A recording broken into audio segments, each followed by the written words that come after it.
So guys ಇದೇನು ನೋಡ್ತಾ ಇದ್ದೀರಲ್ಲ, ಇದು ಗದಗವಾಡಿ ರೈಲ್ವೆ ಮಾರ್ಗ ಆಗಿದ್ದು, ಇದು ಯಾದಗಿರಿ ಜಿಲ್ಲಾ ಶಾಪುರ ತಾಲೂಕಲ್ಲಿ ಬರ್ತಾ ಇದ್ದ ಶಾಪುರಲ್ಲಿ ಇದು ರೈಲ್ವೆ ಮಾರ್ಗ.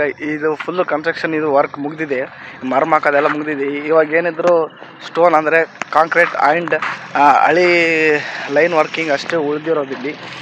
ನೋಡಿ ಈ ಕಡೆ ತೋರಿಸ್ತಿದ್ದೀವಿ, ಈ ಕಡೆ ಬ್ರಿಡ್ಜ್ ವರ್ಕಿಂಗ್ ಮಾಡ್ತಾ ಇದ್ದಾರೆ. ಅಲ್ಲಿ ರೋಡ್ ಇದೆ, ಈಗ ಬ್ರಿಡ್ಜ್ ವರ್ಕ್ ಕೂಡ ಮಾಡ್ತಾ ಇದ್ದಾರೆ. ಆಲ್ಮೋಸ್ಟ್ ಎಲ್ಲ ಮುಗಿದಿದೆ. ಮೇಲೆ ಪಿಲ್ಲರ್ ಹಾಕಿಬಿಟ್ಟು ಫಿಲ್ ಮಾಡಿಬಿಡೋದು ಅಷ್ಟೇ. ಮೇಲೆ ಬ್ರಿಡ್ಜಿಗೆ ಹಾಕೊಳ್ಳೋಕ್ಕೆ ಇವೆಲ್ಲ ಈ ಥರ ಸ್ಟೀಲ್ಗಳೆಲ್ಲ ತೊಗೊಂಡಿದ್ದಾರೆ. ಈಗ ಬ್ರಿಡ್ಜಿಗಲ್ಲಿ ಕನ್ಸ್ಟ್ರಕ್ಷನ್ ಮಾಡೋಕ್ಕೆ ಈ ಥರ ಎಲ್ಲ ತೊಗೊಂಡಿದ್ದಾರೆ. ಇದು ಶಾಪುರದಲ್ಲಿ ಇದು ಮೇನ್ ಬ್ರಿಡ್ಜ್ ಆಗ್ತದೆ. ಇದು ಇಲ್ಲಿ ಶಾಪುರ ತಲುಪಿದ್ರೆ ಮೇನ್ ಬ್ರಿಡ್ಜ್ ಆಗ್ತದೆ. ಇದೆ ನೋಡಿ ರೈಲ್ವೆ ಕನ್ಸ್ಟ್ರಕ್ಷನ್ ವರ್ಕ್. ನೋಡಿ ಆಲ್ಮೋಸ್ಟ್ ಎಲ್ಲ ಪ್ರೊಸೆಸಿಂಗ್ ವರ್ಕ್ ಮುಗಿದಿದೆ ಇಲ್ಲೆಲ್ಲ, ಬಟ್ ಕಾಂಕ್ರೀಟ್ ಮತ್ತು ಲೈನ್ ಅಷ್ಟೇ ಪ್ರೊಸೆಸಿಂಗ್ ಇದೆ. ನೋಡಿ